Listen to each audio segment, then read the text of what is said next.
Bonjour. Alain de Libera, la philosophie médiévale, période comprise entre la chute de l'Empire romain d'Occident, 476, et la prise de Constantinople par les Turcs, 1453. Dans ce livre, les doctrines et les systèmes sont ressaisis dans le contexte de leur temps. Quelle philosophie au Moyen-Âge et qu'a-t-elle apporté? Le Moyen-Âge n'existe pas. Pluralité des temps, le 7e siècle de l'ère chrétienne correspond au 1er siècle de l'Hégire. Partir de l'existence de la pluralité culture, religion, langue, centre d'études et production des savoirs. Le monde médiéval n'a pas de centre. Suivre des mondes multiples qui sont simultanés dans le temps. Les adversaires du Moyen-Âge, les humanistes, ont imposé la lecture historique et la vision même qu'ils ont détruit. Âge intermédiaire, entre l'Antiquité et les temps modernes. Entre la chute des deux Roms, hostilité des Lumières au Moyen-Âge en regard de la seule tradition chrétienne. Interdite à Athènes, la philosophie va émigrer en Asie, où la religion officielle des Sassanides est le mazdéisme ou zoroastrisme. La philosophie n'est pas morte, mais déplacée. Translation des études à l'époque de Justinien en 532. L'arrivée de l'islam ne change rien comme élément d'une nouvelle culture monothéiste. De Bagdad, la philosophie ira à Cordoue, puis à Tolède, de l'Orient musulman à l'Occident musulman, puis chrétien. C'est la conquête musulmane qui a rendu possible le retour de la science grecque dans le monde latin. L'idéal philosophique est toujours prôné et la forme de vie philosophique comme une possibilité pour l'existence. La société musulmane était liée à une révélation. L'aristotélisme arabe revendique la continuité d'une tradition ininterrompue. Le savoir philosophique s'est transmis des Chaldéens anciens habitants de l'Irak aux Égyptiens puis aux Grecs, aux Syriens, chrétiens et enfin aux Arabes. Al-Farabi a conçu sa propre activité comme préparant une restauration de la philosophie après l'éclipse. La chute de Rome a marqué l'effondrement de la culture latine. Le rayonnement culturel de Byzance, la Rome cadette, a atteint un niveau comparable sinon supérieur. L'auditorium du Capitole fondé en 330 par Constantin précède l'universitas, notion purement médiévale latine. Fermeture de l'école philosophique à Athènes en 529. Les philosophes se réfugient en terre byzantine, à Harran, en Haute-Mésopotamie, près d'Édesse. C'est d'elle qu'Abraham partit vers la terre promise. Exemple unique, Harran, d'une ville consacrée à la philosophie. Qu'ils soient chrétiens ou musulmans, c'est en arabe que les philosophes et les penseurs s'expriment à la fin du IXe siècle, 3e de l'Hégire. Changement de langue, mais aussi translation des études. Changement de terrain social de la philosophie dans la sphère politique culturelle des califes musulmans. L'intérêt se porte plus sur les sciences que sur la philosophie. Presque toutes les œuvres d'Aristote ont été traduites en arabe, l'œuvre de Platon peu. Les Énéades de Plotin ont largement circulé en terre d'islam. Le texte qui exerce le plus d'influence au XIIe siècle est celui de Proclus, avec le livre du bien pur, le livre des causes qui a circulé sous le nom d'Aristote. Adaptation de la pensée de Proclus au contexte monothéiste musulman. Identification du premier principe au degré suprême de l'être, Plotin disant que le premier est au-delà de l'être ou de l'essence. La méthode de traduction pratiquait le collationnement de plusieurs manuscrits grecs, réalisant une sorte d'édition critique du texte original original avant de le traduire.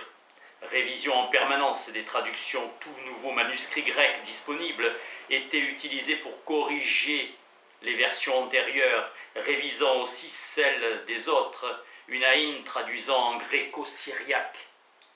L'école du haïn a systématisé la pratique du contrôle et de la révision. La commande sociale d'œuvres philosophiques nouvelles était politique et non religieuse. Une haïn a composé l'essentiel de son œuvre à Bagdad. Il était une figure majeure du christianisme syro-arabe. Il était diacre de l'église nestorienne. Philosophe, il a aussi produit une œuvre scientifique et médicale.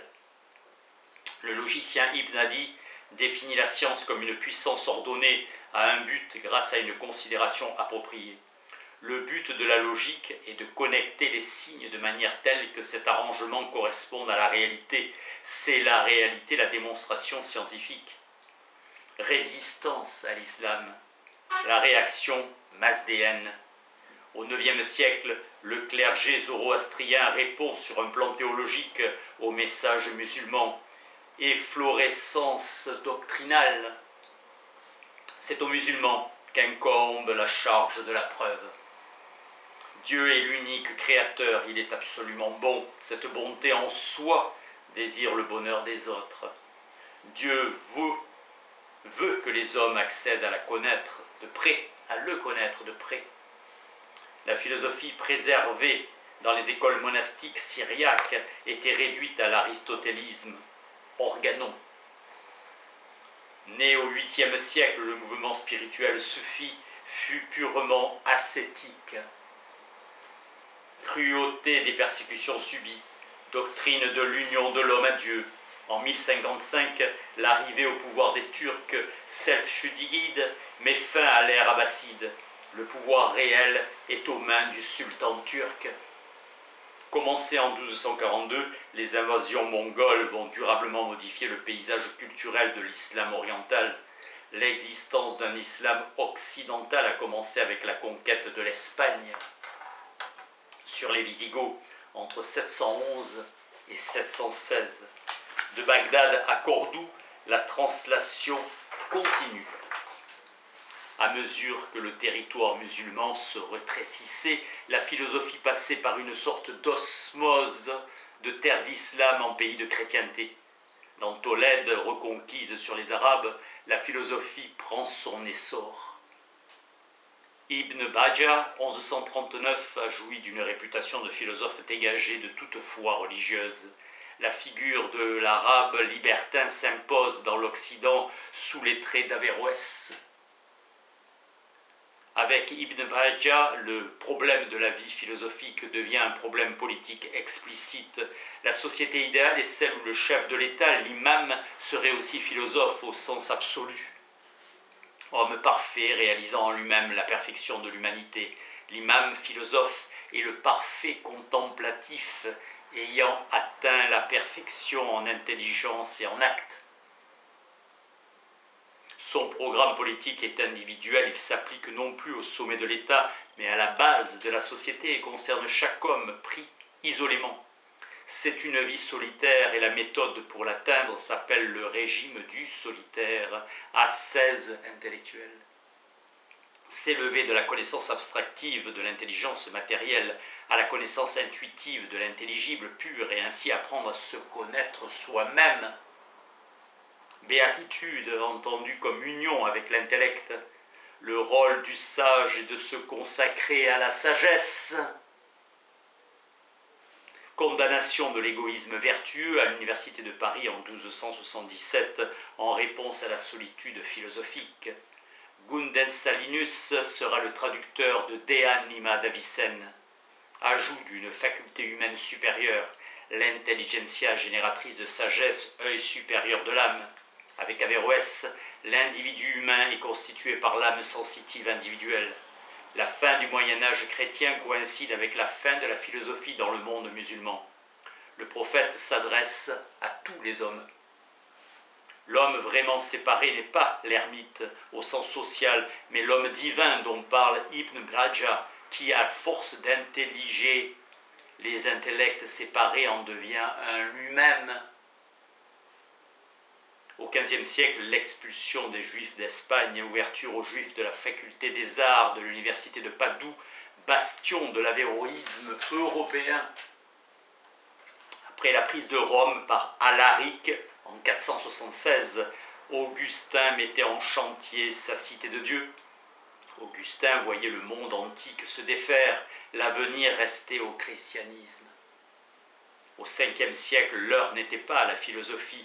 Boès étudia à Athènes, 480-524. Soupçonné de conspiration avec Constantinople, il fut arrêté en prison. Il conçut son chef-d'œuvre, La Consolation de philosophie, exposant ses idées sur la providence et le bonheur. Métaphysicien, il exprime la distinction entre l'être et les temps, qu'Heidegger désignera sous le titre de différence ontologique. Boès distingue l'être et le ce qui est l'étant. Seul l'étant est quelque chose, l'être n'est rien d'étant. Toute chose désire son propre bien, toute chose désire son semblable. Donc tout ce qui désire le bien est lui-même bien. Dieu est partout. Dieu n'a part à rien, il est au-delà de toute dénomination car il est l'identité absolue. L'Occident barbare, époque philosophiquement vide, époque mérovingienne, le monastère développe la culture assurée par la forme de vie monastique jusqu'à l'apparition des universités, le monastère restant le ciment de la culture occidentale. Avec Pépin le Bref, l'empire des Francs se met en place et s'affirme avec le couronnement de Charlemagne. Jean Scott Érigène, 810-870, le châtiment n'est rien d'autre que la conséquence du péché. Comme l'a montré Augustin, le péché est une chute. Ce qui torture le pécheur et le damné est la même chose. Naissance au XIe siècle d'une philosophie médiévale latinophone, la toute-puissance divine, invention de la sémantique avec Anselme de Canterbury, et formulation d'une preuve de l'existence de Dieu. Prouver Dieu sur un argument dit ontologique. On ne peut penser que ce que l'on pense n'est pas dès lors que l'on pense qu'il est bien ce que l'on pense. Il s'agit de l'épreuve suprême de la foi en quête d'intelligence. Dieu est quelque chose de tel que rien de plus grand ne peut être pensé. Le XIIe siècle est celui d'Abélard et de la dialectique. Essor de la spiritualité cistercienne, c'est aussi le temps des expéditions en Terre Sainte. Partout les chrétiens latinophones se heurtent à l'islam. La philosophie n'est pas grecque, elle est grecque et arabe, vivante et moderne. Avec l'école d'Abélard, toute une série d'écoles de dialectique se multiplient, notamment à Paris. Extraordinaire mise en crise des savoirs anciens. En réaction, les monastères dressent l'école du Christ contre la Babylone culturelle.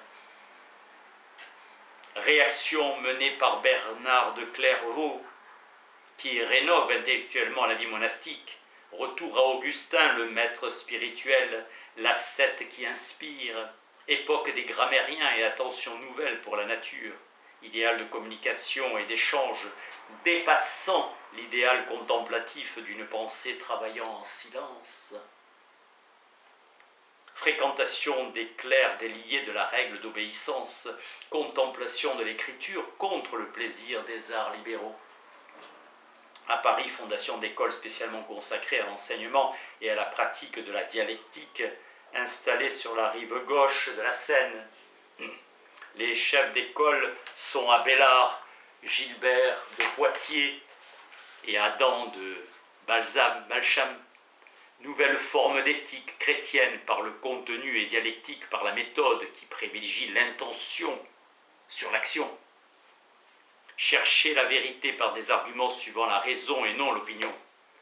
Querelle anti-dialecticienne menée par Bernard de Clairvaux, 1090-1153. Théologie de l'humilité et de la déification, anéantissement de l'homme et de tout le créé devant la grandeur de Dieu. Avec Jean de Salisbury, naissance de la philosophie politique. Né en Angleterre et ayant étudié à Chartres et à Paris, il laisse une œuvre représentative de la pensée politique du XIIe siècle. La loi s'impose au prince, expression de la volonté divine. Le détenteur du pouvoir ne peut désirer autre chose que ce qui lui dicte la considération de son ministère. La loi est un instrument et un don de Dieu, ayant établi l'origine divine du pouvoir du glaive, du pouvoir temporel. Jean de Salisbury en tire le principe d'une organisation de la société où le prince est soumis à l'Église et donc à la classe sacerdotale, seule détentrice du pouvoir spirituel. La thèse repose sur l'épisode biblique des deux épées, Luc 22, 38. Les traducteurs de Tolède, appuyés sur l'érudition et le bilinguisme des Juifs, assurant le passage au latin du corpus philosophique gréco-arabe, Jean Avendo d'Espagne, XIIIe siècle, le siècle de saint Thomas et de la scolastique. On voit aussi la création des universités. L'œuvre d'Aristote n'a été connue en sa quasi-totalité qu'à la fin du XIIe siècle. Avec Averroès et Thomas d'Aquin, la méthode du grand commentaire fondée sur le morcellement du texte, puis sur sa recomposition par division et subdivision logique, a imposé l'idée que les œuvres du stagirite présentaient un plan parfaitement ordonné, là où la composition n'avait rien d'intrinsèquement lié. Cette vision du texte a inspiré nos principes de lecture et prédomine avec les travaux de Werner Jäger. Il est faux de penser au XIIIe siècle en termes de dictature intellectuelle d'Aristote. L'aristotélisme n'est pas toute la pensée médiévale. L'anti-aristotélisme a été la tendance prédominante. La connaissance d'Aristote est un phénomène tardif, ambigu compte tenu des nombreux apocryphes. La catégorie même d'aristotélisme est inconnue au Moyen-Âge. Première censure en 1210, interdisant la lecture des livres d'Aristote ainsi que ses commentaires en privé et en public sous peine d'excommunication. Critique concernant la cause de l'être, affirmation de l'éternité du monde, puis la raison de l'intelligence, confession du déterminisme et enfin la règle de la vie, position de l'unicité de l'intellect. Les universités sont des espaces de recherche, lieux de production de savoir et de confrontation, lieux inféodés à un pouvoir politique ou religieux, lieux de pouvoir face aux autres pouvoirs, temple de la culture et lieu de haute spécialisation. L'Université de Paris, la première grande université pour la philosophie et la théologie, ayant un extraordinaire développement de la logique, ouverte aux changements sociaux en intégrant les ordres mendiants, dominicains et franciscains, instruments et aiguillons de l'irrésistible essor de la culture. Concentration des élites et dynamique interne de l'institution, les universités produisent de nouveaux savoirs. L'universitas est un rassemblement juridique dans une communauté de maîtres et d'étudiants, collectivité organisée sur le modèle de la corporation posée en corps, représentée par des officiers élus face aux autorités extérieures. Bologne 1088, Oxford 1166, Paris 1150, Salamanque 1218, Montpellier 1220, Toulouse 1229, Naples 1224, Padoue 1228. Paris succède à Bagdad, nouveau centre de l'Empire du savoir. Prague 1347, Cologne 1388. La formation dure une dizaine d'années, la dispute est la vraie base du travail. Le maître doit parvenir à une solution doctrinale par un acte de détermination qui le confirme dans sa fonction magistrale. Passage de la maîtrise qui ponctue 15 années d'études théologiques. Intégration de la conception aristotélicienne de la science à la définition de la foi comme argument. Alain de Lille définit les règles du droit céleste, doctrine scolastique de l'un transcendantal. En 1260, image dominante de saint Bonaventure, d'un Averroès hérétique affirmant l'unité et la séparation de l'intellect possible. Dante Alighieri et Marcille de Padoue restent inclassables dans ce mouvement de translation vers l'Italie. Avec Albert le Grand, l'intellect acquis désigne l'état de l'âme humaine entrée en conjonction avec l'intellect agent séparé. L'homme divin ou parfait d'Albert et le philosophe accompli, le parfait péripatéticien. l'intellect acquis avec l'idée de félicité terrestre qui l'accompagne. Silésius appellera le voyage chérubérique la béatitude du voyageur. Vision du monde hiérarchique de Bonaventure avec Thomas d'Aquin, c'est le sommet de l'aristotélisme chrétien. Ensemble de preuves de l'existence de Dieu et formulation de la doctrine de l'analyse de l'être. Dieu est le premier être et l'être au sens absolu. Dieu est connu par ses seuls effets. Dieu est ce que, par rapport à quoi la substance est accident et l'accident néant.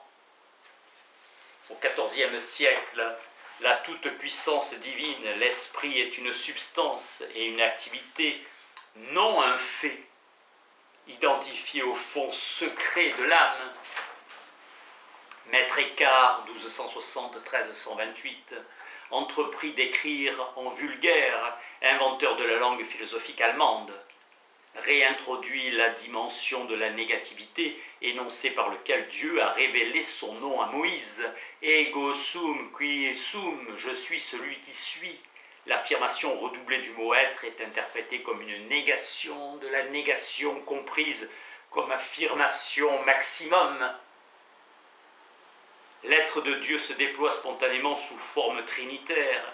Mystique, Eckhart ouvre une tradition d'une expérience unitive. La thèse d'Occam est essentiellement sémantique. L'universel n'est pas une chose, mais un concept. Repli de la connaissance abstraite sur l'imagination, la question des conditions de vérité est capitale. L'université comme structure de pouvoir autour de conditions de vérité est capitale. L'université comme structure de pouvoir. Autour de l'université a lieu la rencontre entre intellectuels et politiques. L'université est un élément, un acteur et un lieu de la vie politique du Moyen-Âge occidental, un phénomène propre à l'Occident latin. Virage pris par l'ensemble de la société européenne au moment où la culture s'ouvre massivement à des sources nouvelles de savoir avec le tournant scolastique, réflexion monarchique et importance du thème de la genèse de l'individualisme démocratique. Selon saint Augustin, la question de la vision bienheureuse est inséparable de celle de l'état définitif du corps mystique. Pour lui, il ne peut y avoir jouissance de la béatitude éternelle sans glorification du corps tout entier. Doctrine du caractère social du salut. L'âme séparée ne peut jouir de la pleine béatitude sans le corps. Le Christ lui-même est incomplet. L'universitaire joue le rôle d'un troisième pouvoir comparable à la presse moderne, Wycliffe. Pour jouer ce rôle, l'intellectuel doit dépasser le cadre de la bataille d'experts. Le XVe siècle, avec la chute de Constantinople en 1453, expulsion des Juifs d'Espagne et essor de l'humanisme. Émergence des femmes comme Christine de Pisan propose une synthèse philosophique. La vie philosophique est présentée comme l'apanage d'être libre et suffisamment riche pour s'adonner à la réflexion. La sagesse, vertu intellectuelle suprême, rendra un hommage au roi Charles V, dit le sage qui réalise la figure du philosophe roi. Le terme final de la sapience consiste à connaître Dieu et ses hautes vertus célestes. Nicolas de Cuès, ennemi de la logique aristotélicienne, fondée sur le principe de contradiction, le non-autre, où culmine une dialectique de l'identité comme non-altérité. Il redéfinit la formule trinitaire non-autre du non-autre et le non-autre. Admirateur de Torquemada, il loue la réfutation des hérésies et des erreurs de Mahomet. Examen critique du Coran, il cherche moins à réfuter le prophète qu'à prouver la vérité de l'évangile à travers le témoignage du Coran. Si je suis un bon musulman, je dois venir au Christ. Lire les sourates où il est question de l'esprit envoyé par Dieu comme une affirmation implicite de la Trinité chrétienne. Thème traditionnel consistant à créditer les païens d'une reconnaissance de la vérité chrétienne. Augustin donnait l'exemple des platoniciens qui avaient entrevu quelque chose de la Trinité. Le philosophe à la Renaissance cherchera librement la vérité, car il sait que la vérité n'est qu'une série ouverte de réponses. L'expulsion des Juifs efface Tolède, Byzance est mort. La Grèce est là, intacte, et la Renaissance peut bâtir ses identités nouvelles. Merci.